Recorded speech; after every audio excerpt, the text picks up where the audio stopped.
Donc, pour cette conférence sur les monogastriques, on va faire un état des lieux de la production bio, donc en filière volaille et en filière porc, avec Cécile Michon de l'Interporc. On parlera aussi de l'alimentation des volailles par l'Itavi, par Eva Pampouille. Ensuite, des travaux de recherche de ces calibio, notamment avec Mélanie Goujon de la Chambre d'agriculture Pays de Loire, et des interventions de Sanders par Margot Mouillon et Sophie Touénon, et par Cizeron Bio, donc Monsieur Jean-Charles Cizeron.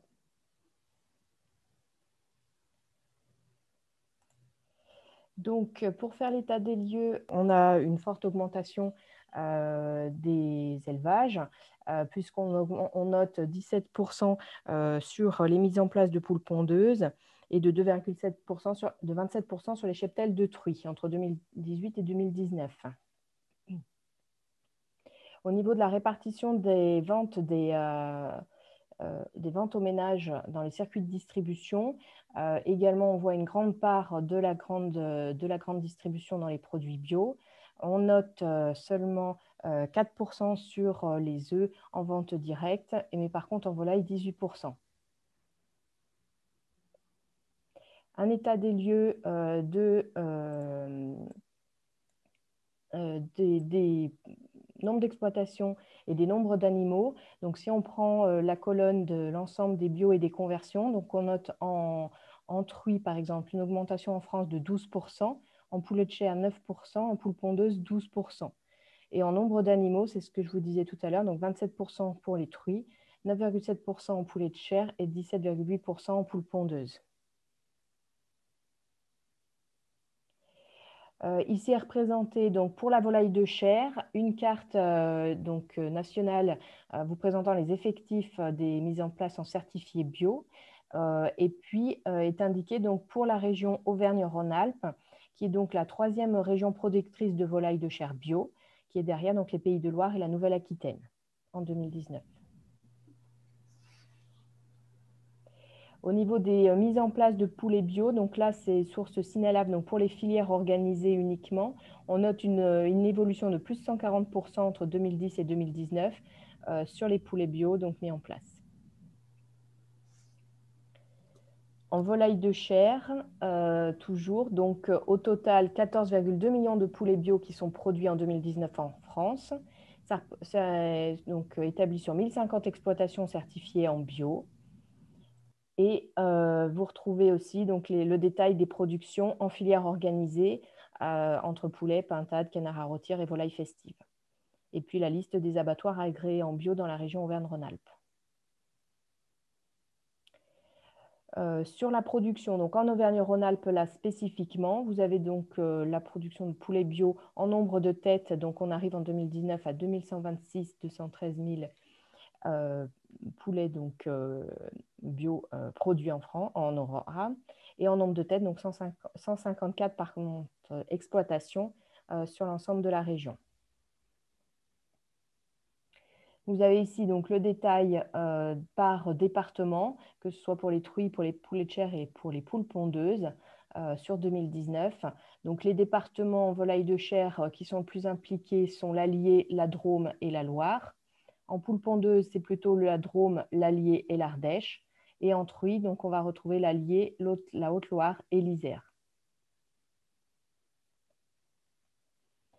Une petite diapo sur la consommation donc en volaille de chair. Donc on note 12% de poulets bio qui sont consommés donc en prêt à cuire et 4% en découpe de poulet. Donc sachant aussi que l'exportation représente 7% de la production nationale et qui est quand même en baisse par rapport à 2018, donc de moins 12%. Là, c'est uniquement sur les achats des ménages français, donc d'après les sources en vol et du Kantar. En œufs bio, donc, vous retrouvez aussi la carte de mise en place au niveau national. Et puis, pour la donnée, donc région Auvergne-Rhône-Alpes, on est la 3e région productrice de poules pondeuses bio en 2019 en effectif de poules. Et on est la 1re région en nombre d'exploitations, puisqu'on atteint 385 exploitations bio en Auvergne-Rhône-Alpes.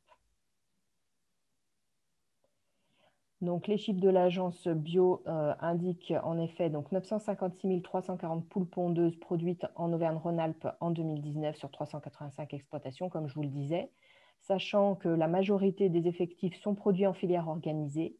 Donc, vous avez la répartition ici des mises en place avec le détail, donc plus 32% de poules pondeuses entre 2019 et 2018 et en œufs bio, plus 24%, donc aussi une forte progression de la production en pondeuse. Ici, sous forme graphique, donc là, ça concerne uniquement les filières organisées d'après le SINALAF. Donc, vous voyez l'évolution de l'effectif des poules pondeuses et également des œufs bio donc produits. Et en consommation d'œufs bio, on se retrouve sur l'achat des ménages en 2019 avec 20% en volume d'œufs bio consommés par les ménages et 32% en valeur si on regarde donc la part de chacune des productions sur les achats total des ménages en France. Voilà, je vous propose de passer maintenant sur la filière porcine. Eh bien, bonjour à tous. Donc, je vais vous dire quelques mots de la filière bio porcine régionale. J'ai essentiellement des données issues de la filière organisée.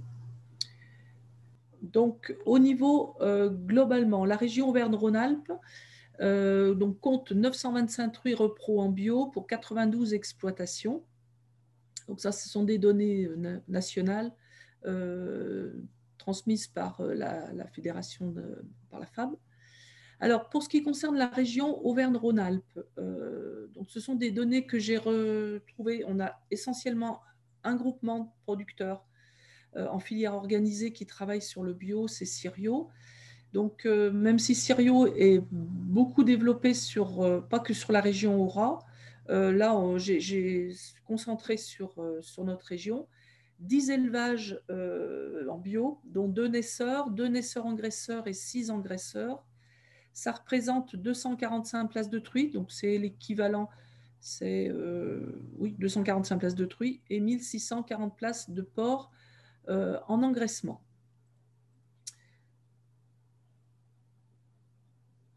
Alors, en volume de production, ça représente pour donc, cette filière organisée 4300 porcs produits qui sont abattus soit sur la zone de Vichy par l'intermédiaire de la COP Sicaba ou Fleury-les-Aubrais par donc le groupe Tradival qui est également un groupe coopératif. Alors après, nous avons un peu essayé de regarder ce que donnait l'alimentation des porcs en bio. Alors, sur notre zone, donc Aura, en production organisée, nous sommes à 90% des élevages qui sont en fabrication, enfin, qui achètent l'aliment directement aux fabricants et 10% qui sont en FAF. Alors, ce n'est pas très significatif parce que sur les 10 élevages, oui, ça en présente qu'un. Mais c'est pour donner un peu la tendance, c'est que globalement, dans nos circuits de filières organisées, ce sont assez souvent les fabricants d'aliments qui livrent directement l'aliment. Donc, ça représente un volume d'aliments porc consommés d'un peu moins de 1800 tonnes, avec une répartition selon les stades physiologiques, 400 tonnes par truie, 160 tonnes pour le porcelet et les charcutiers, eux, qui sont les plus gros consommateurs, entre guillemets, 1200 tonnes.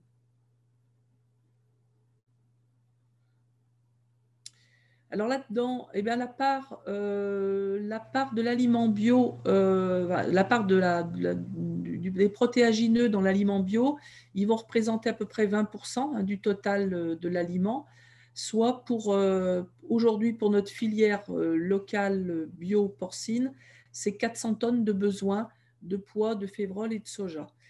Avec comme partenaire fabricant sur la zone, eh bien, les établissements Cizeron, ils parleront d'eux mieux que moi. Et l'autre partenaire, c'est Accès Réal, qui également fournit de l'aliment bio. Voilà. Après, c'est eux qui gèrent leur approvisionnement en matière de protéagineux local pour pouvoir, le plus possible, honorer les demandes de nos éleveurs. Voilà ce que je pouvais dire. Si vous avez des questions, n'hésitez pas à me les faire remonter. Nous avons très très peu d'infos sur la partie, on va dire, circuit direct, plus fermier circuit direct, voilà, qui représente l'essentiel d'exploitation en nombre, mais en volume, ce sont plein de petits volumes qui sont répartis un peu sur l'ensemble de la région. J'ai oublié de vous dire que nos élevages bio en filière organisée, ils sont essentiellement sur la zone alimentaire. On va continuer avec Eva Pampouille sur les besoins alimentaires en volaille. Je laisse la parole. Ça marche. Merci Hélène. Du coup, bonjour à tous. Donc Eva Pampouille, je suis ingénieure à l'ITAVI, l'Institut technique de l'aviculture, et je suis dans le service alimentation des volailles. Donc aujourd'hui, on m'a demandé de faire une présentation sur les besoins nutritionnels des volailles. Mais pour parler de tous ces besoins, je vais devoir reprendre un petit peu ce qui est l'alimentation des volailles, et puis je vais faire une présentation en fait axée de la conception de l'aliment, donc à l'ingestion par les volailles. Donc tout d'abord, qu'est-ce qu'un aliment? En fait, un aliment, c'est une combinaison donc, de plusieurs matières premières. Donc en volaille, il y a le plus souvent, c'est des céréales, blé, maïs, et puis des issues, donc du gluten, du son, des drèches de distillerie, donc à hauteur de 70 à 80%. Puis des tourteaux, donc essentiellement de soja, mais aussi colza et tournesol, donc autour de 15 à 25%. Puis des minéraux, donc du phosphore, du calcium, autour de 5 à 10%. Et puis des micro-ingrédients, donc des additifs, des acides aminés de synthèse, des enzymes notamment. Et puis des oligo-éléments et des vitamines qui sont souvent apportés par le prémix. Donc, formuler un aliment, c'est tout d'abord pour atteindre un objectif de performance de production, que ce soit pour les volailles de chair, donc un objectif de poids ou de rendement de filet, ou pour le pondeuse, un objectif de ponte ou de taux de ponte ou de calibre, etc. Mais on va voir qu'il y aura plusieurs contraintes lorsqu'on formule un aliment. Donc, tout d'abord, le besoin de l'animal en nutriments, donc il va être fonction de son stade physiologique et puis également de son stade de production. La disponibilité des matières premières et puis également des contraintes d'incorporation. Ensuite, on va avoir aussi des contraintes au niveau des cahiers des charges, que ce soit agriculture bio, label rouge, etc. Et puis aussi tenir compte du process spécifique. Donc, une présentation optimale, une présentation sous forme de granulé, que la granulée se tienne bien, etc. Donc, on a aussi tenir compte du process après fabrication de l'aliment in fine. Et puis également, faire un aliment optimisé sur le coût, donc à moindre coût. Donc, pour illustrer un petit peu ces objectifs multiples, j'avais pris l'exemple de l'œuf, où finalement, on voit que, par exemple, les objectifs sont différents en fonction des maillons de la chaîne. Pour les producteurs, l'objectif, ça va être de la masse d'œuf.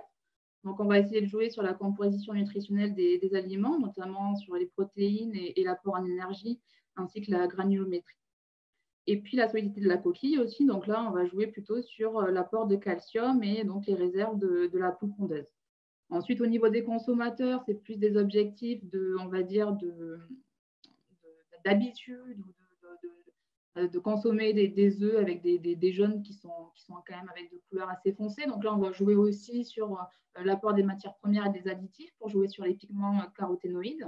Et puis également, ce qui importe aussi, c'est la composition nutritionnelle. Donc, on va également jouer sur la composition en acides gras via l'association de différentes matières premières. Et puis, l'industrie des ovoproduits également sont intéressés pour tout ce qui est proportion de jaune et de blanc.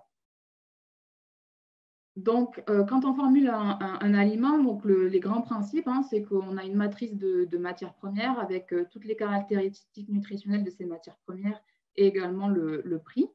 Et puis, on va devoir formuler un aliment avec des caractéristiques nutritionnelles qui répondent aux besoins des animaux.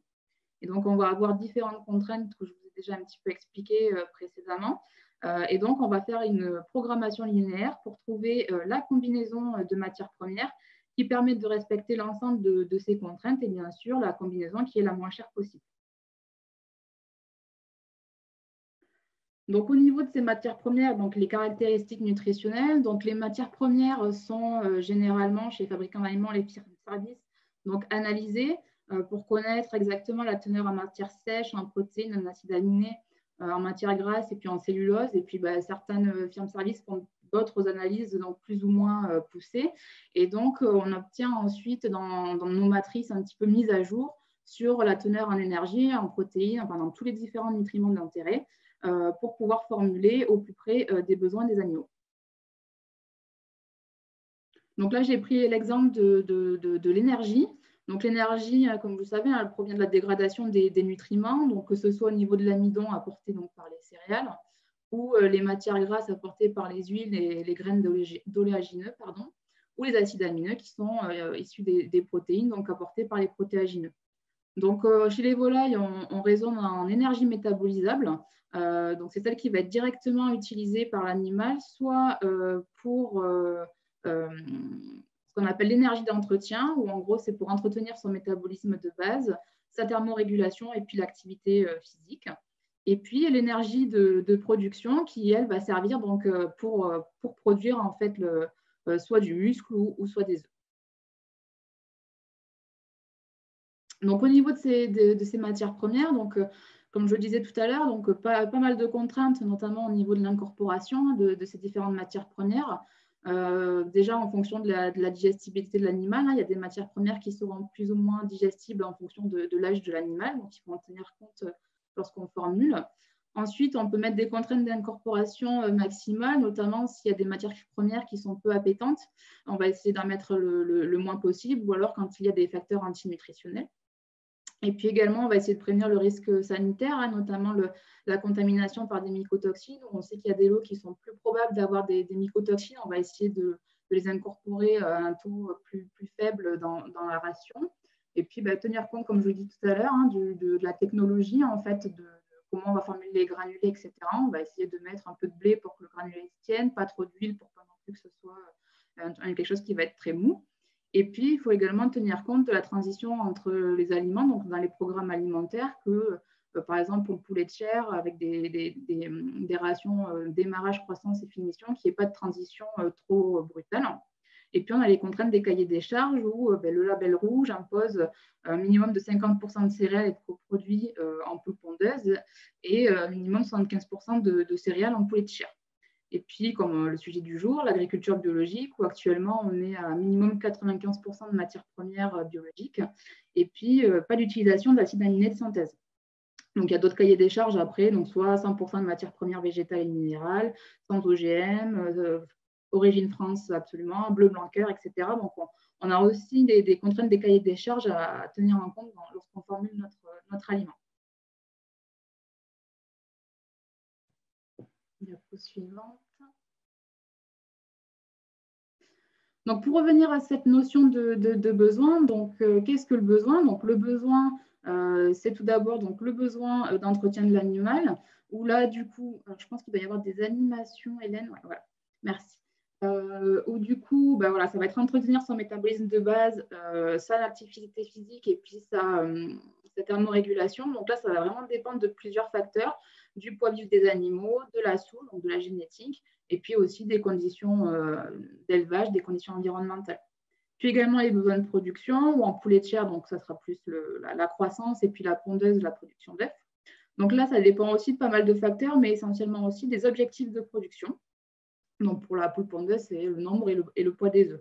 Donc pour connaître ces besoins de production, ce qui est généralement fait, c'est qu'on on mesure en fait la composition corporelle des différents nutriments sur les animaux ou dans les œufs pour la poule pondeuse. Et donc on établit des équations de prédiction pour chacun de ces nutriments. Donc ce qui est le plus compliqué finalement pour estimer les besoins des animaux, c'est ce qui va dépendre des besoins d'entretien de l'animal. Donc, ce qui fait que lorsqu'on passe du besoin et qu'on doit faire des recommandations nutritionnelles, finalement, on voit sur le graphique ici où déjà, tout d'abord, les besoins vont servir donc, à l'entretien de l'animal, donc son métabolisme de base, etc., ce que je vous ai présenté tout à l'heure. Et puis, à partir d'un seuil, en fait, il va commencer à utiliser ces nutriments pour des objectifs, donc pour sa production, jusqu'à atteindre en fait un palier où là, il aura atteint son potentiel maximum. Donc, c'est là où on aura finalement, dès qu'on atteint ce palier, c'est ce qu'on considère comme le besoin de l'animal pour atteindre ses objectifs de production. Ce qu'il faut savoir, c'est qu'il y a pas mal de variabilité, on va le voir juste après. Donc, ce qui se passe généralement, c'est qu'on utilise une marge de sécurité et donc, du coup, on fait une recommandation un peu plus élevé que le besoin. Donc, en fait, cette marge de sécurité elle permet de tenir compte de plusieurs choses. C'est tout d'abord de la variabilité des besoins entre les individus, où finalement, on n'a pas forcément envie de pénaliser non plus les plus performants. Donc, on va essayer d'estimer, de mettre une marge de sécurité un peu plus haut que le besoin. Et puis aussi de l'incertitude sur l'apport des nutriments dans certaines matières premières lorsqu'on formule, d'où l'intérêt finalement de faire des plans de contrôle pour mettre à jour en fait les matrices de formulation assez régulièrement. Et puis également une marge de sécurité pour compenser en partie des conditions d'élevage ou sanitaires qui pourraient être défavorables. Donc ici, j'avais mis l'exemple, mais bon, c'est connu, hein, des acides aminés indispensables, donc les acides aminés essentiels, où on fixe des minima d'incorporation pour vraiment atteindre les objectifs de production. Et donc, j'ai mis l'exemple là du tonneau avec l'acide aminé limitant. Donc ici, c'est la lysine. Bon, chez le poulet, s'il y avait la méthionine, ça serait la méthionine. Mais du coup, on voit cette notion que voilà, il faut apporter des minimums d'incorporation pour obtenir les performances que l'on souhaite. Et donc, un autre besoin qu'il ne faut pas négliger, c'est les caractéristiques physiques des aliments qui vont être formulés. Il faut savoir que les volailles, en fait, il faut bien regarder le comportement alimentaire de ces animaux parce qu'elles ont une bonne perception immédiate de tout leur environnement et ce qui les entoure. Notamment avec une très bonne vision où elles sont capables de voir l'aliment, la taille et la couleur, de bien distinguer tout ça au niveau de l'aliment. Au niveau du toucher également, la taille et la dureté, et puis aussi l'olfaction, elles ont un très bon odorat. Et donc, il faut savoir que, en tout cas, la poule pondeuse, elle trie beaucoup. Donc, il faut qu'on arrive aussi à adapter la présentation de l'aliment de manière à ce que déjà, ils puissent bien digérer et utiliser au maximum les nutriments, et puis aussi de manière à pas forcément que, en fonction des objectifs et des types de production, que la poule ne trie pas ou qu'il n'y ait pas trop de transition trop brutale, parce que dès qu'il y a des changements de couleur, etc., on peut voir des impacts immédiats sur le comportement alimentaire des animaux. Et donc, je vous avais mis à titre d'exemple, voilà, donc également, c'est adapter la forme de présentation en fonction du type de production et puis en fonction de la période d'élevage. Donc, par exemple, là, le poulet de chair conventionnel, où en poussin, on va leur donner des aliments plutôt miettes et après, on passera sur du granulé. Un poulet de chair label rouge, donc c'est un poussin qui va être miette, et donc soit ça va poursuivre en miettes, ou sinon, on va passer aussi sur du granulé. Et puis, en poule pondeuse, le poussin est également en miettes, mais après, pour les poulettes et les poules pondeuses, donc on va plutôt leur donner de la farine. Et donc, on voit finalement que l'utilisation des farines en poulet de chair, en fait, a un effet négatif sur les performances des poulets de chair, où on voit que plus la proportion, sur le graphique, là, plus la proportion de particules fines dans l'aliment est élevée, et plus finalement le gain de poids est faible et l'indice de conversion, l'indice de consommation est élevé. Donc, il faut vraiment adapter aussi la présentation de l'aliment en fonction de la période d'élevage et du type de production, c'est aussi important. Et donc, vu qu'aujourd'hui, c'est une journée un petit peu bio, quoi de neuf dans le bio? Donc, actuellement, on est encore sur une alimentation 95% bio. Donc, la contrainte en volaille, c'est surtout l'absence d'acides aminés de synthèse, de l'utilisation de ces acides aminés pour atteindre cette protéine idéale qui est un des challenges en alimentation volaille. Donc, ça a un coût vraiment non négligeable, et du coup, on a une difficulté quand même assez importante d'équilibrer les rations. Et donc, à un passage à une alimentation 100% bio, alors a priori, les volailles de chair seraient exemptées puisqu'il y aurait une notion de niveau de jeune âge où ça ne serait pas appliqué. Équilibrer les rations, donc en poule pondeuse, ça sera encore plus compliqué que dans le 95% bio. Et puis, pour l'instant, on a encore très peu d'alternatives, ou sinon, à quel coût? Et puis, quid aussi de la disponibilité des matières premières, donc riches en protéines. Et puis, si on veut formuler un aliment à prix constant, donc un aliment qui serait à 100% bio, mais qui serait au même coût qu'un aliment 95% bio, on aurait potentiellement un déséquilibre quand même nutritionnel dans la ration avec des contre-performances. Et puis également, on pourrait s'attendre à des effets secondaires, notamment au niveau du piquage ou de cannibalisme. Donc, des problèmes économiques, mais également des problématiques de santé, bien-être des animaux. Donc finalement, formuler un 100% bio, ça va nécessiter de faire, à mon avis, plusieurs choix. Donc voilà pour ce que j'ai à dire aujourd'hui. Je pense qu'après, il y a mes collègues derrière qui vont aussi parler de l'alimentation 100% bio sur des projets de recherche. Donc on en saura plus aussi à ce moment-là. Je vous remercie. Donc je donne maintenant la parole à Mélanie Goujon pour l'intervention sur Cécali Bio. Effectivement, on va poursuivre sur la thématique du 100% bio à la fois pour les volailles et pour les porcs. Donc, je vais vous présenter quelques résultats d'un projet de recherche qui s'appelle Cécali Bio et qui était piloté par l'ITAB et Initiative Bio Bretagne. Donc, Eva a présenté déjà les motivations du projet sur l'alimentation 100% bio des monogastriques et qui sera obligatoire au 1er janvier 2022, sauf pour les plus jeunes animaux. Tu peux changer de diapo, s'il te plaît. Donc, je ne vais pas revenir sur les différents enjeux zootechniques, mais aussi agronomiques, filières et économie. Juste pour vous redire sur l'organisation du projet, il y avait 3 axes. Un axe sur la production de protéines biologiques, donc un axe plus végétal. Un axe sur la caractérisation de ces matières premières produites en agriculture biologique, puisqu'on avait des références en conventionnel, mais pas forcément en bio. Notamment pour la partie fourrage. Et le 3e axe, améliorer l'utilisation de ces protéines biologiques dans les aliments, à la fois dans la formulation d'aliments concentrés et aussi dans l'utilisation de fourrage. Je vais vous présenter le résultat de 2 des essais qui ont été menés, puisque en termes de timing, je ne peux pas tout vous présenter.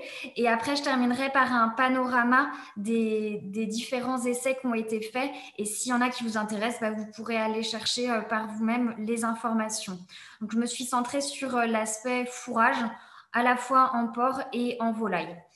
Donc, pour les truies, donc, il y a eu des essais de pâturage tournant qui ont été réalisés. Il faut savoir qu'en agriculture biologique, il y a 50% des truies qui sont déjà élevées avec des parcours. Donc, la ressource est présente. L'idée, c'est de mieux la valoriser. Si on passe à la diapo suivante pour parler du protocole expérimental, donc les essais ont été mis en place à la ferme expérimentale porcine d'Étrinotière dans le Maine-et-Loire. Il doit y avoir une petite animation pour dérouler le protocole. Donc, des paddocks ont été découpés avec des couverts qui étaient enrichis en trèfle. Il y avait différentes sortes de trèfles. Et pour inciter les animaux à aller consommer le couvert, l'aliment qui était proposé était à la fois moindre en quantité, 80% de la ration habituelle, et appauvri en protéines pour les inciter à aller la chercher sur le parcours. Donc, avec les hauteurs d'entrée et de sortie indiquées sur la diapositive, on avait une durée de présence sur un paddock variable suivant le gabarit des animaux entre 2 et 5 jours. Au niveau des résultats qui sont sur la diapo d'après, on a observé déjà que les animaux valorisaient le couvert, ce qui n'était pas forcément intuitif. Les truies ont la capacité d'aller pâturer. Elles consommaient en moyenne 1,75 kg de matière sèche par truie et par jour, avec une grande variabilité d'un individu à l'autre. Le résultat suivant sur le niveau de performance zootechnique se maintenait en moyenne. Donc pareil, avec une diversité des résultats suivant les animaux, vraisemblablement liés à la consommation. Donc, le pâturage peut contribuer aux besoins alimentaires des truies, avec certaines limites que je vous présenterai ensuite. Les animaux expriment aussi des préférences. Elles préfèrent les légumineuses. Ça tombe bien, c'est ça qu'on voulait qu'elles consomment. Et au niveau de l'impact économique, il est positif puisqu'on donne aux animaux un concentré qui coûte moins cher puisqu'on en donne moins et qu'en plus, c'est la protéine qui coûte le plus cher dedans. Par contre, ce n'est pas une solution miracle. Sur la diapo suivante, on doit avoir les limites et les préconisations. Donc là, ça a été réalisé dans un contexte de ferme expérimentale qui n'a pas forcément toutes les contraintes d'une ferme commerciale. Donc si ça devait s'appliquer dans une exploitation réelle, pour limiter la compétition alimentaire qu'on observe au moment des repas, concentré, ce qu'on conseillerait, c'est d'aller sur une alimentation individuelle pour permettre de limiter les écarts de performance zootechnique entre les animaux. Et en fin de gestation, les truies sont moins motivées pour se déplacer jusqu'à leur parcelle et pour pâturer. Donc, on conseillerait de revenir sur une ration complète sur les 3 dernières semaines. Et là, on était uniquement sur du pâturage, donc les fruits allaient elles-mêmes chercher la ressource. Et ce qui pourrait aussi être envisagé, c'est de distribuer de l'enrubanage en dehors des périodes de pâturage, parce que ce n'est pas forcément possible toute l'année.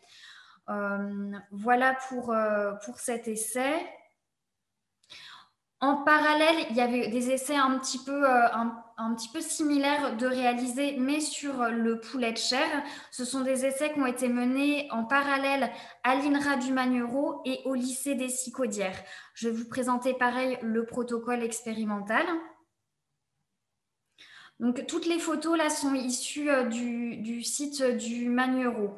Donc, à l'INRA du Magnereau, il y avait des essais sur 4 bâtiments avec parcours, un témoin, un bâtiment avec des bandes implantées d'espèces en pur, un bâtiment avec des bandes de mélange de 2 espèces et le dernier avec des mélanges complexes. Ça a été fait sur 2 bandes successives.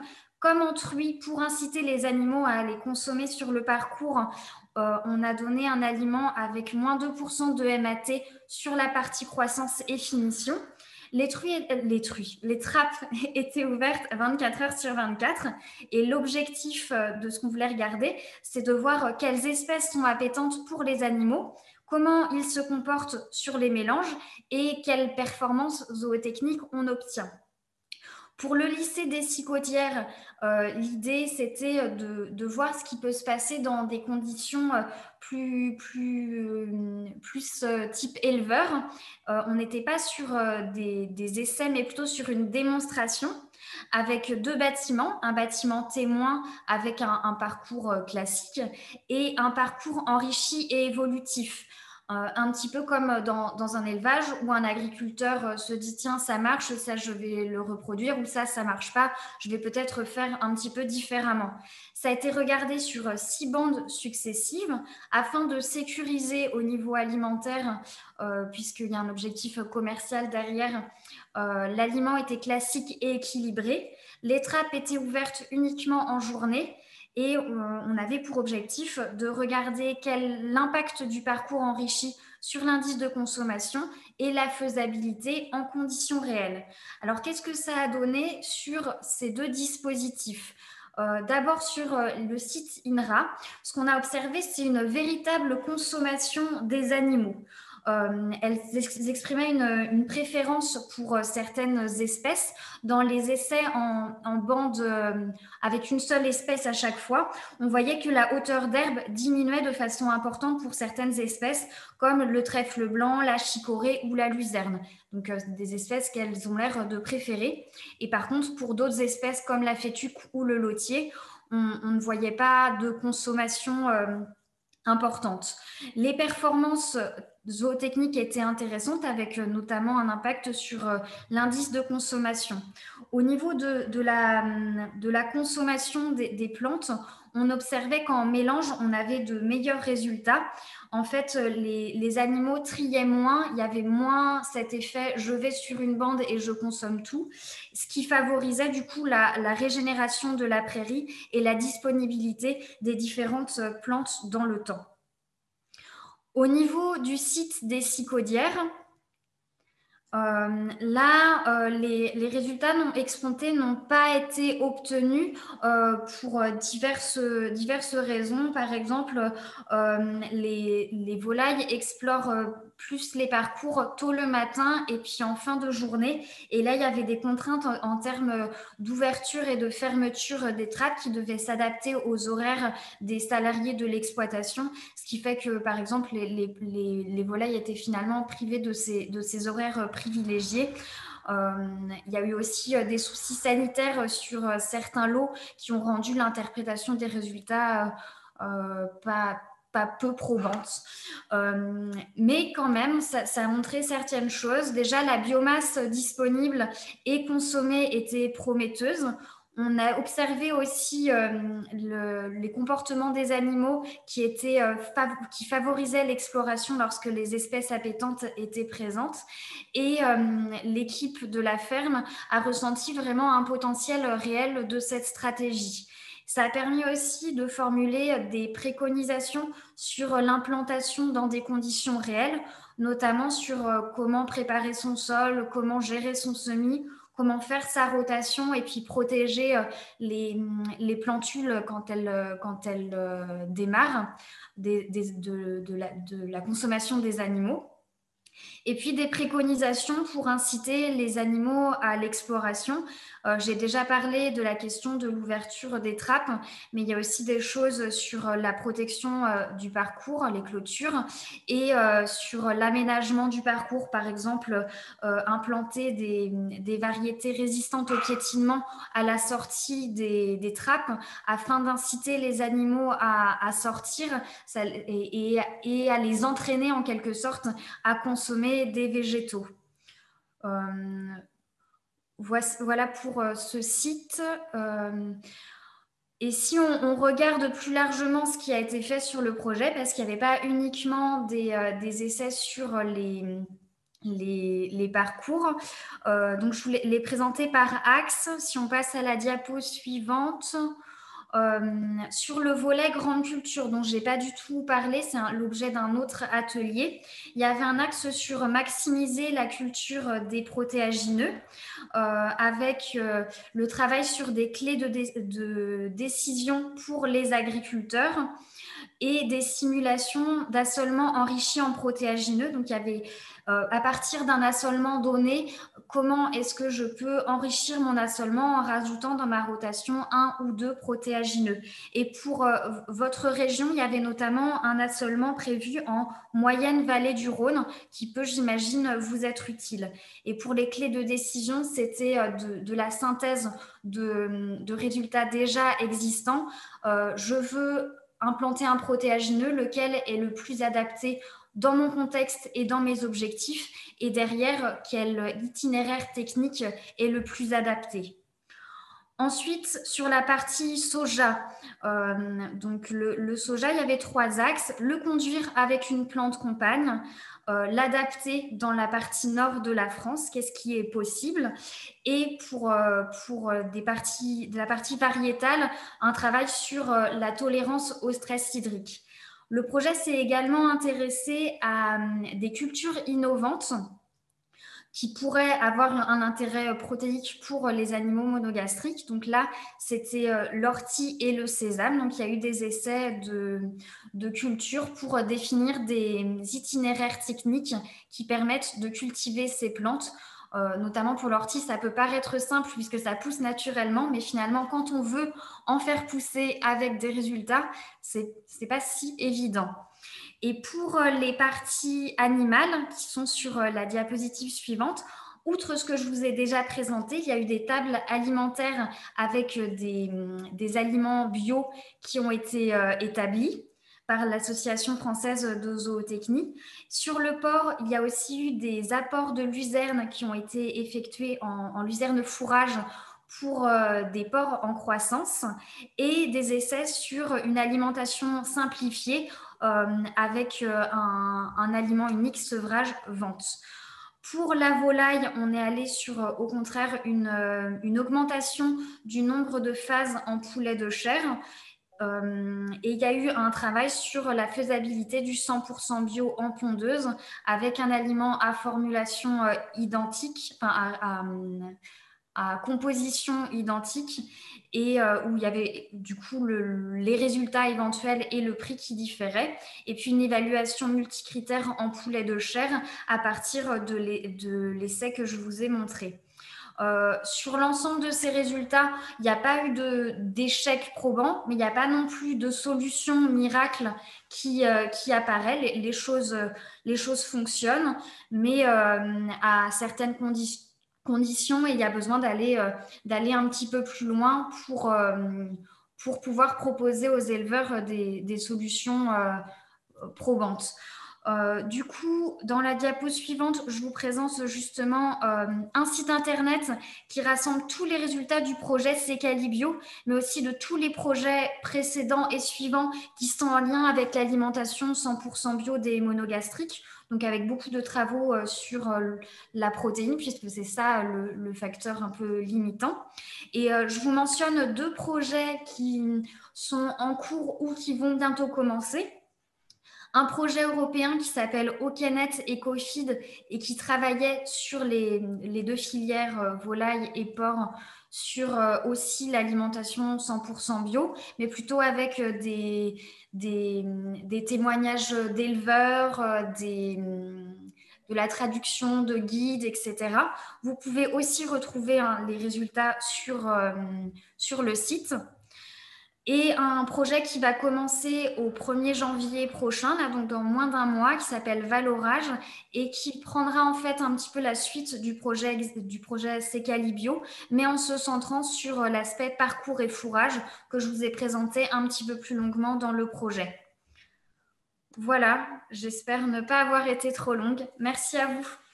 Oui, bonjour à tous. Bonjour. Alors, bonjour à tous, nous sommes 2 aujourd'hui pour réaliser cette présentation. Donc, on va cibler particulièrement sur ce qu'on a mis en place pour sécuriser au maximum nos sourcings en protéines bio pour notre marque bio, donc qui est Alinat. C'est la marque bio de Sanders, en fait, qui appartient après au groupe Avril, donc on va vous présenter dans cette présentation. Donc, moi, je suis Margot Mouillot, je suis responsable des régionales filières biologiques, donc sur la zone Auvergne-Rhône-Alpes et aussi quelques départements limitrophes en remontant un peu sur la Bourgogne et en descendant sur l'Aquitaine. Et je suis avec ma collègue Sophie Touénon, que je vais laisser se présenter.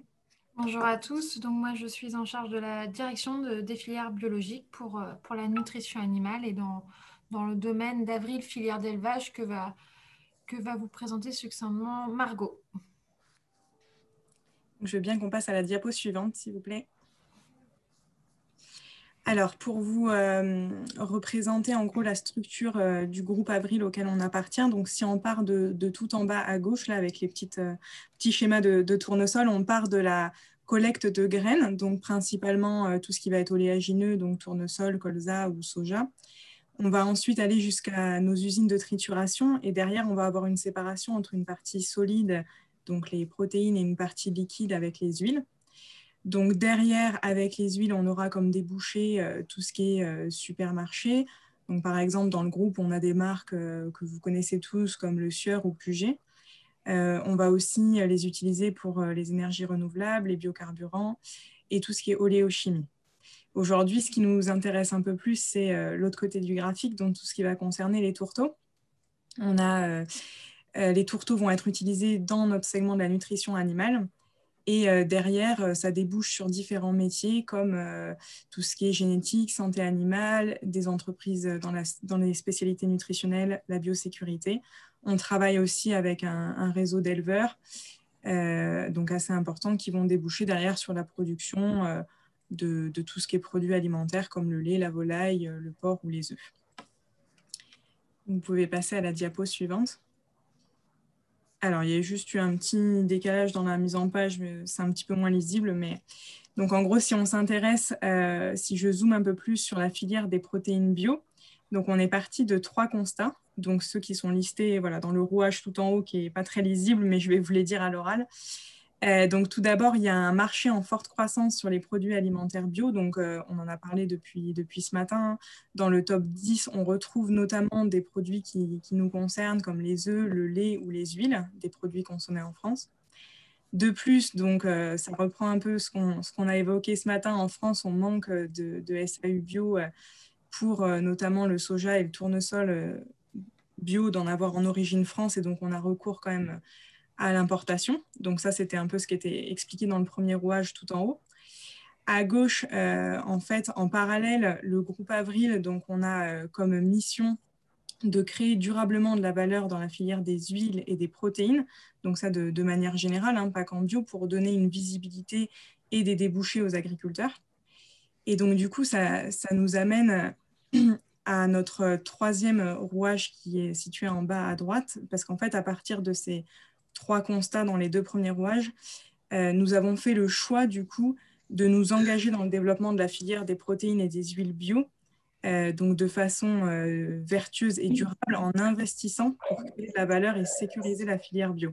Du coup, voilà, ça explique un peu pourquoi on a mis du temps à arriver dans la bio comparé à d'autres personnes. Et donc, du coup, voilà, parce qu'on a dû réaliser ces investissements qui ont mis du temps à se structurer. Donc, si je reprends le schéma du groupe Avril que je vous ai présenté au tout début, on remarque que la marque Alinat est vraiment située au cœur de la stratégie du groupe. Donc, cette marque fait le lien vraiment entre la partie végétale et la partie animale pour répondre derrière aux besoins des éleveurs. Et donc, prioritairement, le début de cette marque a commencé forcément par rapport aux besoins du consommateur sur les œufs, qui a été le premier produit où on a eu une forte besoin. Et donc, ça fait le lien un peu avec tout ce qu'on explique depuis ce matin sur la partie monogastrique, et notamment voilà, la filière des poules pondeuses qui ont été assez demandeuses en protéines. Donc, je vais laisser ma collègue pour la diapo suivante vous présenter un peu les 3 piliers d'Alinat et les investissements qu'on a réalisés. Alors, du coup, Alinat, la marque bio de Sanders, s'appuie essentiellement sur 3 grands piliers. Le premier pilier, c'est notre expertise reconnue dans le monde de l'élevage en matière de nutrition et de conduite d'élevage en général pour accompagner nos éleveurs partenaires. Les 2 autres piliers, c'est une politique d'approvisionnement sécurisée et une organisation dédiée à la bio qu'on a un petit peu formalisée à travers la démarche Natisphère. Et puis, vous l'aurez compris, c'est pour ça que Margot a passé un petit moment à vous expliquer l'organisation du groupe Avril, puisqu'il était évident que pour nous, sur cette filière bio, on devait s'engager à travers une filière de l'amont à l'aval.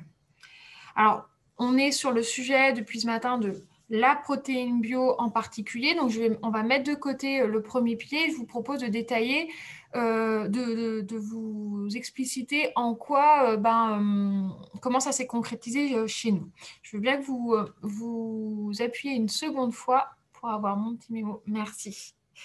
Donc, l'enjeu pour nous, il était de faire face à plusieurs constats.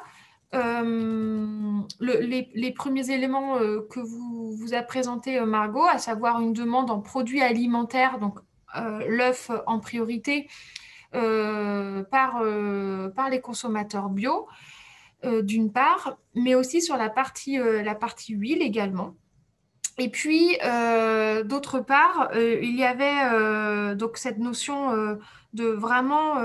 pour le consommateur, quelque part, quand il achète un produit bio, ça veut dire intuitivement un produit local, un produit origine France. Malheureusement, la majorité des huiles d'une part et d'une partie des tourteaux d'autre part, ne sont pas produits en France. Donc, on voulait combler quelque part ce vide, nous, Groupe Avril, avec notre raison d'être qui est cultiver les filières oléoprotéagineuses.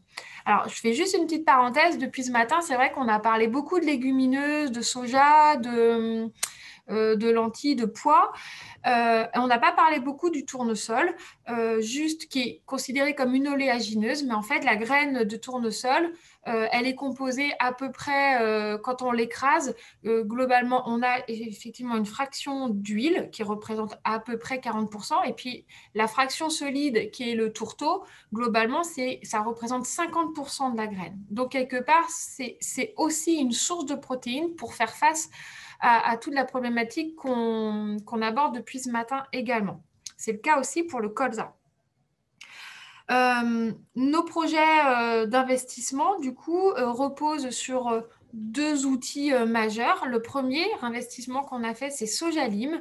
C'était en 2017. Et donc là, l'idée, c'était de pouvoir triturer de la graine de soja locale, donc plutôt le sud-ouest. On l'a vu tout à l'heure dans la deuxième ou troisième présentation, je ne sais plus l'ordre, où on voyait que dans le sud-ouest, il y avait une production de soja. Donc, c'était de pouvoir générer un débouché aux producteurs, puisque le soja était historiquement avec un débouché en food et il n'y avait pas de débouché, on va dire, pérenne sur la partie feed, ou en tout cas, il en manquait. Donc, c'est venu compléter cette partie nutrition animale. Un second projet a émergé en 2020, donc c'est tout neuf. C'est le projet Oléocine Bio, qui est un projet en partenariat avec la coopérative Terrena, qui est dans les Pays de Loire. Et donc ce projet Oléocine Bio s'inscrit pleinement dans cet objectif de protéines végétales bio pour faire face, d'une part, je le répète là, à la volonté de développer un sourcing origine France, mais également pour faire le lien avec la présentation précédente, donc de la diversification de la protéine, pour faire face à l'arrêt des 5% de matières premières conventionnelles dans les régimes alimentaires, notamment des monogastriques, puisqu'ils représentent à peu près 80% des fabrications de la nutrition animale. Et donc, l'idée, c'était de pouvoir diversifier la protéine pour nos animaux. Et puis, on a donc dans ce projet-là imaginé un process, ou en tout cas eu la volonté d'avoir un process qui concentre la protéine. Donc, on est sur un process où on est sur de la double pression, de manière à vraiment, vraiment concentrer la protéine dans la partie tourteau. En fait, ce qui nous paraissait important aujourd'hui dans notre témoignage, c'était de dire qu'il y avait des défis techniques, mais on l'a vu, il y a des instituts techniques, on a de la recherche et globalement, les défis techniques, on y répond. Mais au-delà de ça, dans la filière biologique, ce qui est important, c'est aussi la manière dont on l'aborde. Et puis, au-delà des projets industriels, quelque part, c'est un vrai projet de filière. Et ce qu'on vous propose aujourd'hui, en conclusion, c'est de vous présenter justement une partie en tout cas de notre approche dans la manière de favoriser le développement des protéines végétales en bio avec un projet de filière comme Oléocine Bio.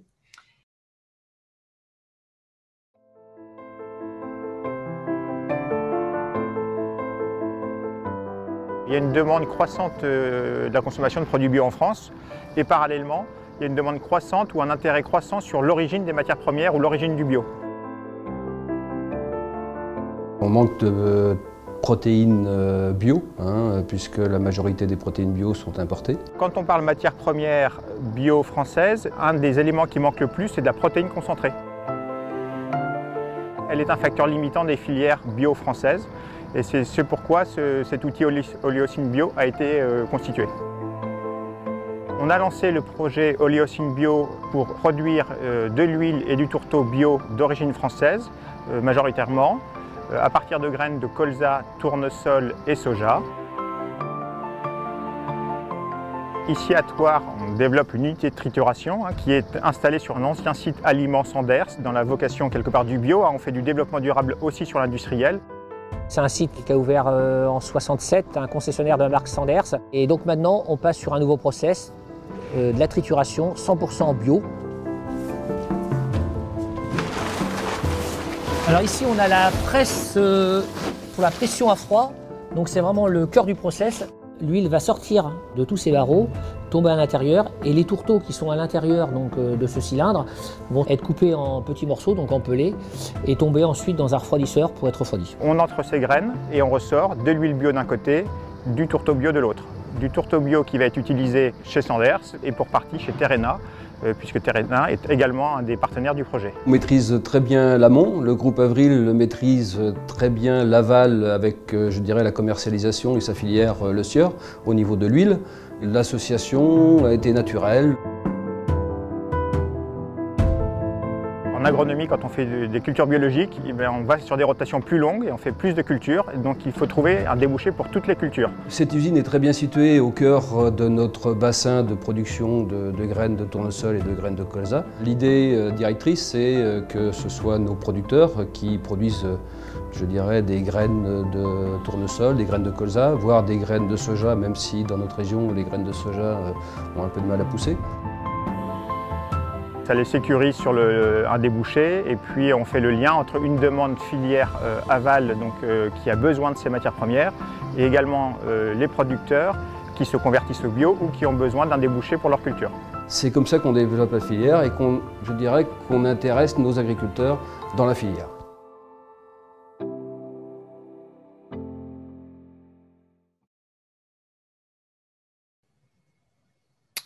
Voilà, merci. C'est un projet, effectivement, vous l'avez vu, qui a été soutenu par l'agence bio, évidemment, et la région Nouvelle-Aquitaine avec la partie aussi FEDER. Vous dire que globalement, en fait, l'enjeu sur la diversification de la protéine végétale, elle repose sur une approche globale, notamment au niveau des cultures. Il faut, comme l'a dit Cyril à un moment dans la vidéo, vraiment trouver un débouché pour chaque culture dans la rotation, donc c'est important.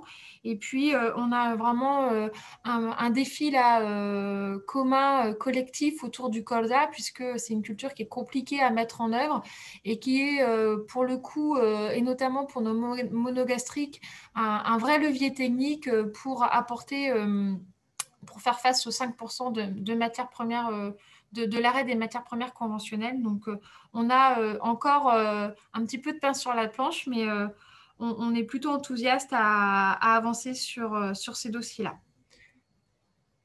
Voilà.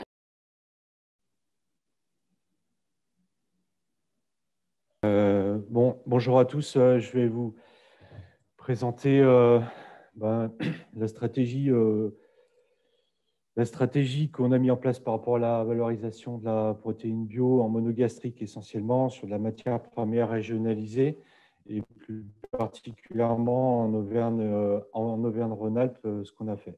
Donc, je suis assisté dans cette présentation de Delphine Massiardé qui est chargée d'espèces chez nous et qui va présenter les essais qu'on a réalisés en volaille et qu'on a mis en place d'un point de vue industriel. Il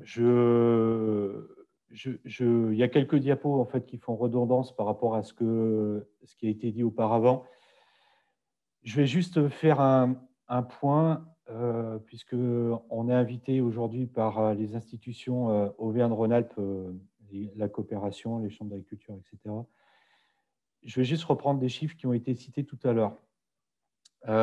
Et que notamment sur la disponibilité, par exemple, du soja, puisque c'est à peu près la seule protéine qui a été citée en alimentation animale.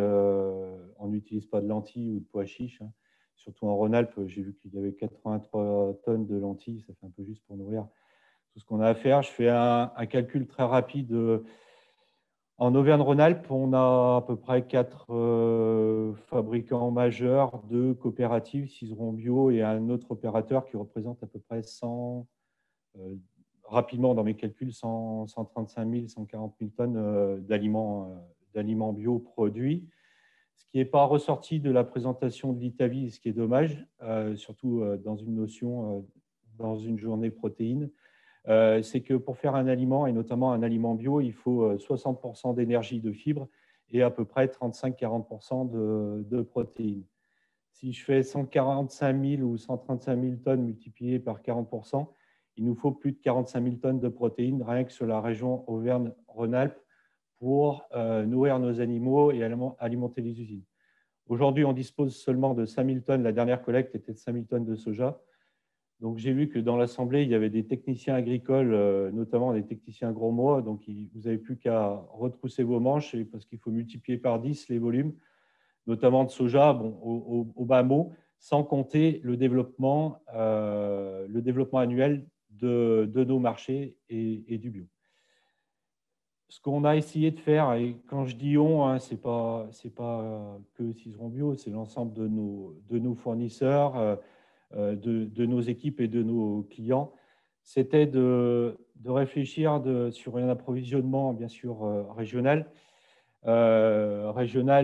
national et européen, donc sur un management plutôt environnemental par rapport aux excès de matière azotée dans les aliments, donc de plus de travailler sur une alimentation de précision, donc c'est ce qu'on a présenté à l'ITAVI l'année dernière. Les enjeux de la filière, c'est le plan Ambition 2022, garantir la sécurité sanitaire et de biosécurité dans les élevages en maîtrisant nos approvisionnements par rapport à la qualité sanitaire des matières premières, Cette année, on est en plein dedans la résilience par rapport aux aléas climatiques, hein, parce que ça fait 20 ans que je suis dans le bio et ça fait 20 ans que toutes les années, c'est pas facile. Et plus on avance dans le temps, plus on a d'aléas climatiques. Donc, il faut prouver notre résilience par rapport aux aléas climatiques. L'évolution du cahier des charges européen, le 100% bio, le bien-être animal, je dirais plutôt le bien-être nutritionnel, hein, parce que si on fait des régimes excédentaires en protéines pour arriver aux besoins des animaux, on va avoir des animaux qui ne seront pas dans le bien-être nutritionnel, donc qui vont être sursollicités d'un point de vue hépatique, donc des problèmes plutôt liés au comportement et à la nutrition dans les élevages sur les animaux. L'évolution de la demande par rapport à la crise Covid depuis le début de l'année, hein, on sait que l'ensemble de nos clients et plus particulièrement toutes les filières bio sont sursollicitées par rapport à la fourniture. Donc, la fourniture et on va dire la vitrine par rapport au bio et toutes les conséquences ou les suites liées à la crise sanitaire du Covid nous impliquent de la vigilance importante. Et on a rajouté la pression sanitaire par rapport à l'influenza parce que nos filières sont relativement sollicitées. Alors, plus on va régionaliser nos approvisionnements, plus on maîtrisera cette pression sanitaire liée à l'influenza. Voilà, c'est ce que j'ai résumé, hein, régionaliser les approvisionnements. Alors, la notion de région, pour les plus anciens qui sont dans le bio, à l'époque, c'était la France, après, c'est devenu l'Europe, et il y a même certains pays européens qui considèrent la région comme le monde. On va essayer de plutôt parler Auvergne-Rhône-Alpes aujourd'hui sur les approvisionnements. Donc, nous, on fait à peu près 87% de matières premières d'origine France, produites et ou transformées sur le territoire français, avec une volonté d'accompagner le développement en Auvergne-Rhône-Alpes, ce qui est légitime, hein, si on résume les enjeux de la filière, éviter les dépenses carbone inutiles. Donc, on a la chance qu'en région Rhône-Alpes, on a des évolutions de SAU, répondre et s'adapter au marché et accessoirement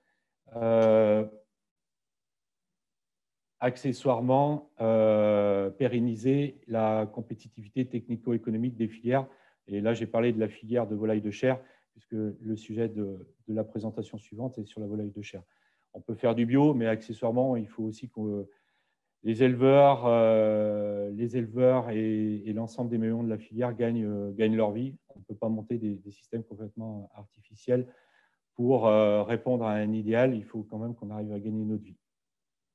L'intérêt pour nous a été de diversifier nos sources de matières premières bio pour ne pas tout miser sur le soja et de rentrer plutôt en cohérence par rapport à la rotation de culture et à la polyculture dans les exploitations agricoles d'Auvergne-Rhône-Alpes. L'idée aussi, parce qu'on s'est aperçu que le tourteau de soja est une matière première intéressante, mais plus on va sur le tourteau de soja, plus on s'éloigne des principes de fonctionnement et des enjeux de la filière, c'est-à-dire plus on a besoin de protéines, plus on va chercher du tourteau de soja. Et comme on a pu le voir dans les présentations, hein, ce n'est pas moi qui le dis, mais les présentations suivantes, aujourd'hui en Auvergne-Rhône-Alpes, on dispose que de 5000 tonnes de soja qui va être aussi répartie sur la nutrition animale, mais aussi sur l'alimentation humaine. Donc on n'arrivera pas à satisfaire nos besoins en protéines qu'avec le soja et en particulier le tourteau de soja. Donc l'idée, c'était de diminuer en fait les incorpos de tourteau de soja et trouver des matières premières alternatives ou des concepts nutritionnels permettant une utilisation modérée du tourteau de soja, optimiser l'intérêt nutritionnel des matières premières en travaillant sur la complémentarité des acides aminés. Là, on rentre plus dans la technicité et ça fait écho à la présentation de l'ITAVI, de bien connaître les besoins des animaux et les effets des matières premières et des compléments, et limiter la concurrence entre alimentation animale et alimentation humaine, notamment avec les mouvements sociétaux ou de comportement du consommateur pour aller plutôt sur du vegan et d'acheter des pois, des févroles pour se nourrir à la place d'un filet de poulet ou des œufs. Donc, c'était aussi de stimuler le prix et la compétitivité par exemple, d'un pois ou d'un févrole par rapport à des gens qui vont faire du pois cassé, qui sont capables d'acheter plus cher cette matière première, alors que c'est une matière première en alimentation animale qui est intéressante. Donc l'idée, ça a été d'avoir une multitude de matières premières. Bon, chez nous, on dispose de 80 matières premières différentes, donc 35% des matières premières qui sont d'origine à base de protéines. C'est d'utiliser des aliments moins riches en protéines, puisque si on veut avoir de la protéine pour tout le monde, il faut en mettre un peu moins, mais avec des apports ciblés.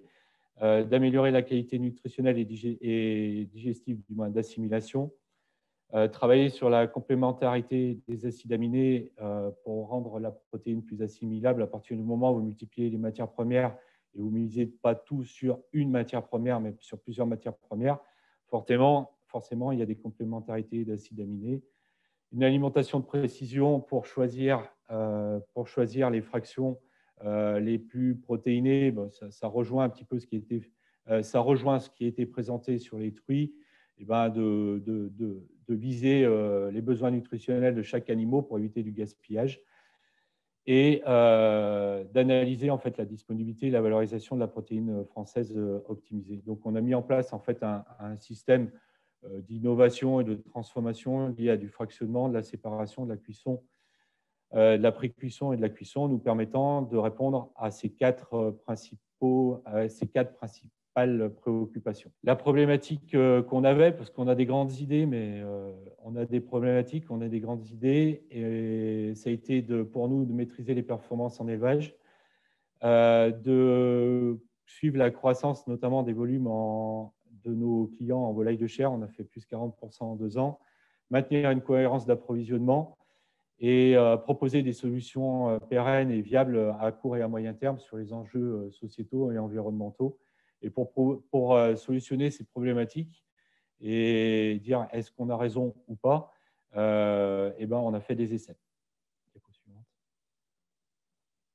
Je laisse la parole à Delphine. Bonjour à tous, vous m'entendez bien? Donc, je vais vous présenter assez succinctement, puisqu'on a un peu de retard, nos essais en volaille de chair, en poule pondeuse et sur le porc. Donc, un des essais dont je voulais vous parler, c'était l'essai volaille de chair. Donc là, ça a été l'occasion pour nous de tester notre process de protéines valorisées par rapport au tourteau de soja. On l'a mis en place sur 10 lots. La gamme témoin avec du tourteau de soja et la gamme essai avec de la protéine valorisée.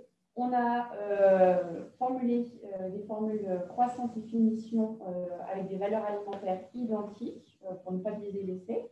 Au niveau de l'incorporation des matières premières, sur le finition, on s'est permis, comme vous le voyez, de mettre un peu plus de protéines valorisées et du coup, par ce biais-là aussi, de diminuer les apports de protéines totales.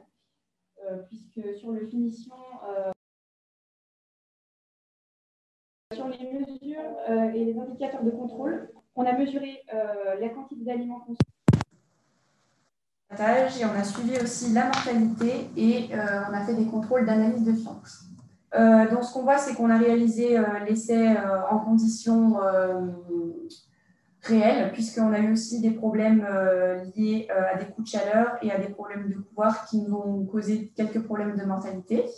Globalement, sur les résultats, ce qu'on voit, c'est qu'il y a une amélioration en moyenne de 7,1% sur la consommation moyenne. Au niveau de l'indice de consommation, on a une amélioration de 5,6% en moyenne, ce qui représente 0,16 points.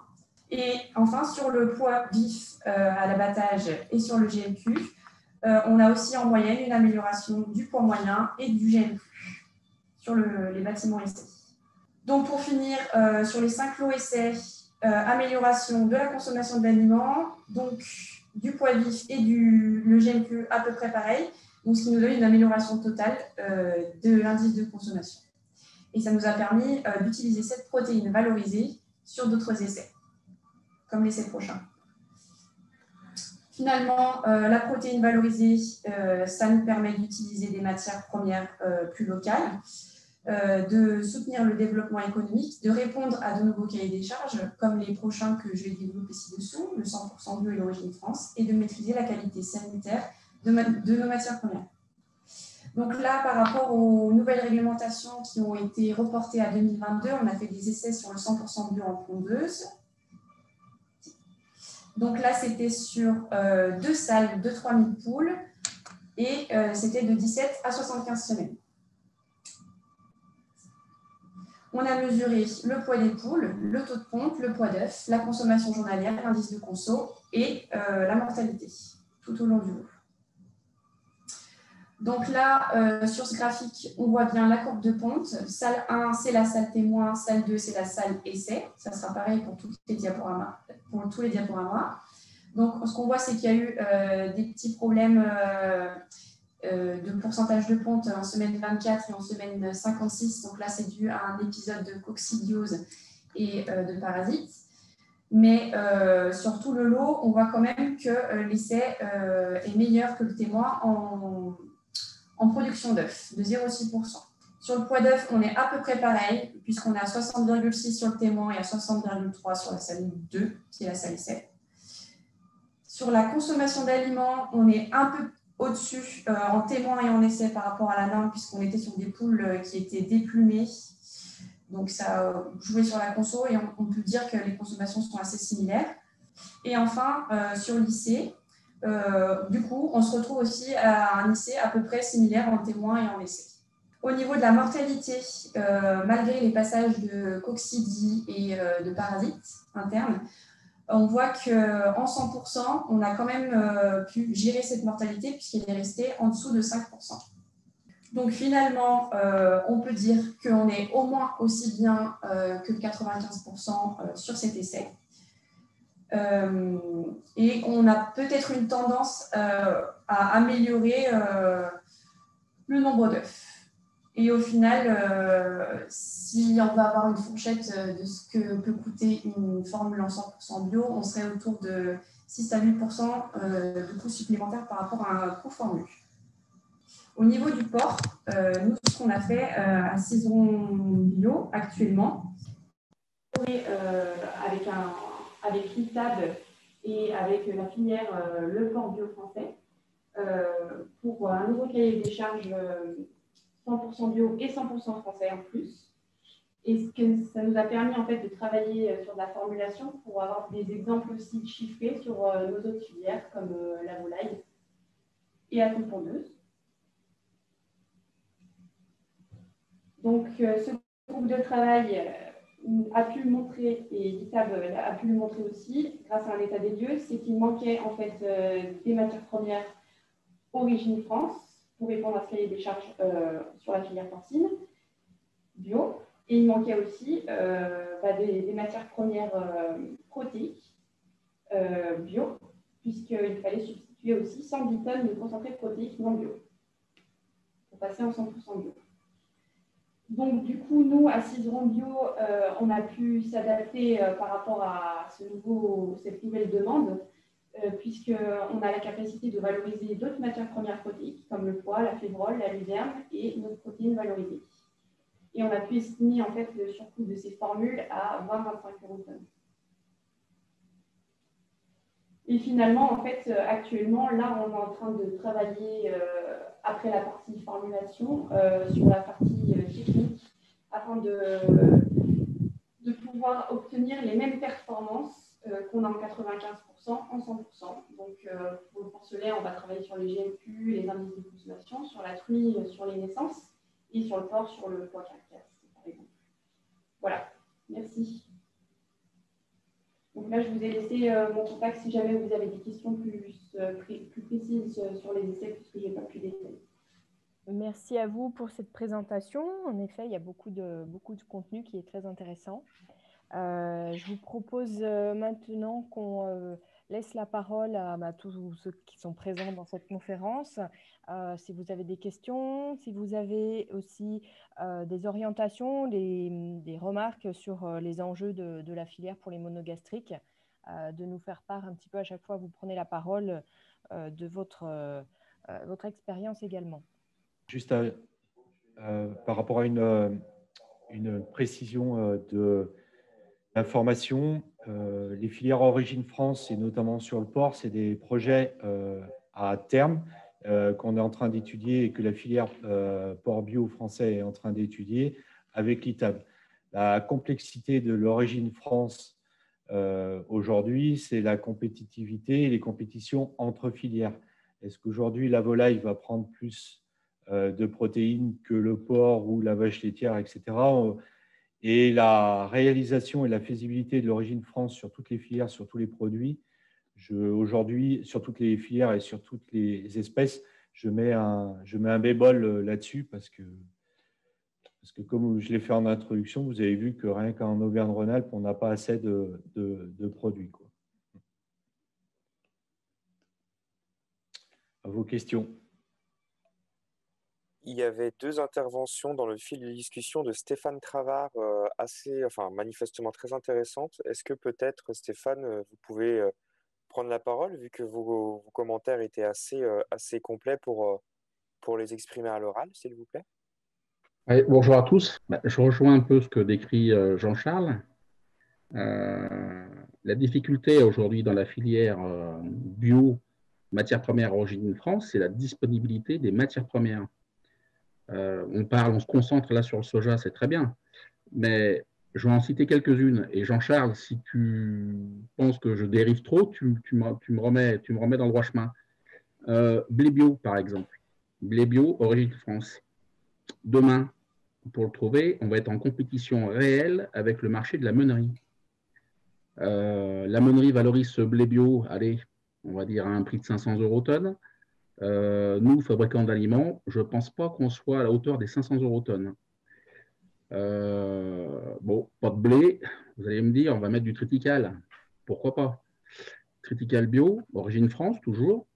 Les experts nutrition animale en porc, bon, ça va passer, mais en pondeuse ou en poulet, le triticale bio va être limité dans la formulation. Donc, on va se retrancher sur maïs et orge. On va dire, allez, globalement, on va peut-être arriver à trouver. On trouvera. Si on bascule sur les protéines, colza, la culture est très confidentielle. Il y en a un peu, mais il n'y en a pas pour tout le monde. Graines de tournesol, on est en compétition là aussi avec la nutrition humaine. Donc j'ai cité dans mon petit mail les huileries de la Drôme, du Vaucluse ou Béziers, pour ne pas mettre les noms des gens, mais ils sont pas, aujourd'hui en tout cas, ils ne sont pas capables de nous fournir en tourteaux de tournesol Origine France sur toute l'année. Et puis, toujours pareil, compétition prix entre la matière première à destination humaine et destination fabricant d'aliments. Et puis, notre fameux soja, je vous ai fait le calcul très rapide, hein, en disant si on a 5300 tonnes de graines sur Rhône-Alpes-Auvergne, même si on peut aller chercher un petit peu au-dessus sur la Saône-et-Loire, c'est potentiellement 4000 tonnes, 4300 tonnes de tourteaux de soja bio français, si on est 100% nutrition animale, ce qui est loin d'être le cas, très très loin même d'ailleurs. Et sans compter cette année, la difficulté majeure où on a perdu à peu près entre 35 à 40% de rendement sur la graine de soja bio. Il y a un effondrement des volumes cette année. Donc voilà, moi en tant que fabricant ou acheteur matières premières bio, si toutes les usines forcément vont aller dans le sens d'une filière française, mais on n'a pas la dispo MP.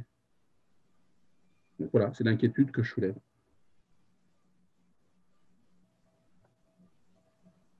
Très bien. D'autres réactions? En effet, la difficulté de l'approvisionnement déjà des céréales et de la protéine va être difficile et est un enjeu filière très important. Est-ce qu'il y a d'autres remarques ou d'autres questions aussi des participants? Moi, je veux bien réagir sur ce commentaire, Sophie Touénon. Oui. Je partage la majorité du constat d'une manière générale, à une nuance près entre le soja où effectivement on a vraiment une potentielle compétition et une difficulté entre le food et la nutrition animale. Pour autant, c'est justement dans cette logique-là que nous, acteurs de la nutrition animale, on doit aussi générer des débouchés pour nos producteurs pour quelque part motiver les emblavements, d'une part. Et d'autre part, sur la tournesol, je pense qu'on ne peut pas, pour le coup, contrairement au soja, on ne peut, en fait, la nutrition animale et la nutrition humaine, pardon, quelque part, vont de pair. Quand on écrase une graine de tournesol, entre autres, c'est ce que j'expliquais tout à l'heure, on a à peu près 40% d'huile et 50% de tourteau. Donc, si nous, on veut diversifier, on veut de la protéine pour nourrir nos animaux, pour faire des œufs, pour faire du lait, pour faire de la viande de porc, de poulet, on a aussi, on doit écraser de la graine et donc produire de l'huile pour nos huiles. Donc, ce n'est pas incompatible quelque part cette partie-là. Par contre, et là, ça va dans le sens aussi de ce que disaient Jean-Charles et Monsieur Travers, c'est une fois de plus là où on est où on est dans une problématique, c'est le partage de la valeur, quid à ce que chaque opérateur puisse dans la filière s'y retrouver quelque part, parce que à l'image aussi de ce que tu disais, Jean-Charles, sur la partie Origine France, en fonction des types de filières, au bout du bout, il y a un consommateur et à un moment, tout ça, malgré tout, ça représente des coûts qui se cumulent et on peut avoir des vieux pieux. Au bout du bout, c'est quand même le consommateur qui achète et qui est capable ou non d'acheter et de faire partager la valeur en amont. Et donc, c'est quelque part là la problématique qu'on a collectivement à résoudre. En effet. Est-ce qu'il y a également d'autres participants qui pourraient interagir? Philippe Chrétien, de la Chambre d'agriculture de l'Ain, pour faire une remarque complémentaire là, par rapport à l'offre protéines. Il me semble que par effet retour, la problématique rendement qui est vraiment très défavorable, elle impacte défavorablement les producteurs conventionnels en céréales, et que du coup, il y a aussi des gens qui voient que s'il y a un meilleur prix, il y a moins besoin d'aller chercher des rendements très élevés, et ça peut avoir un impact sur l'offre en céréales, protéagineux, oléagineux, ainsi de suite, en produits bio, origine locale. Moi, je le sens d'un point de vue de l'interrogation des producteurs. Alors, c'est un peu bizarre parce que c'est pas forcément une bonne raison pour aller vers ça, mais n'empêche que ça peut permettre d'orienter l'offre différemment. C'est le sentiment que j'ai.